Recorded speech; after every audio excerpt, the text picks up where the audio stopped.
peut parler que de ce qu'on a pu voir, et aujourd'hui, aucune sanction n'a été appliquée ni à une entreprise ni à un investisseur pour ne pas avoir respecté le règlement taxonomie dans la forme ou dans le fond.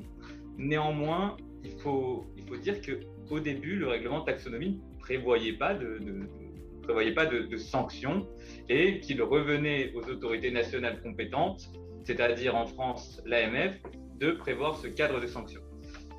Néanmoins, on a eu une communication plutôt récente des autorités de surveillance européennes pour rappeler les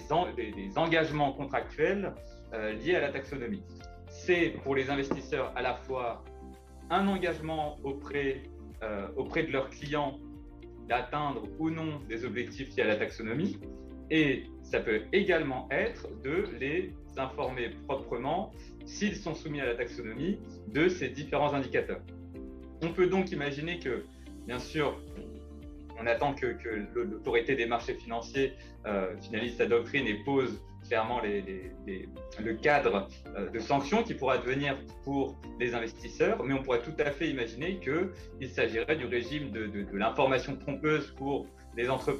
entreprises financières qui utiliseraient des modèles approximatifs, qui feraient des estimations qui se détournent de la réalité de la durabilité de leurs investissements. Et ça pourrait également être des sanctions pour manquement si une entreprise financière ne publie pas ces indicateurs.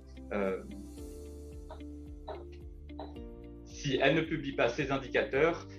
qu'elle doit publier dans le cadre du champ d'application du règlement taxonomie ou SFDR. En fait, ce qui est très intéressant dans le règlement taxonomie, c'est que pour une fois, on n'est pas nécessairement sur un règlement qui a une valeur punitive ou dont le but est de mettre des sanctions sur les entreprises qui ne respecteraient pas tel ou tel critère. En réalité, ce qui est intéressant là, c'est qu'à l'inverse, les entreprises qu'on va mettre en avant, les acteurs financiers qu'on va mettre en avant, c'est des acteurs qui ont une part d'éligibilité ou d'alignement qui est importante. Donc, c'est des acteurs qui sont importants dans la lutte contre le réchauffement climatique et les objectifs climat en général. Et donc, le but réel, c'est de réallouer les flux financiers vers des activités durables. Et donc, on ne doit pas nécessairement réfléchir uniquement en termes de sanctions, mais aussi comprendre qu'en réalité, participer à la reporting taxonomie, ça va permettre dans le futur aux entreprises d'avoir accès à des financements qui seront sûrement facilités et qui auront pour but de mettre en avant ces entreprises qui participent de façon positive à la lutte contre le changement climatique.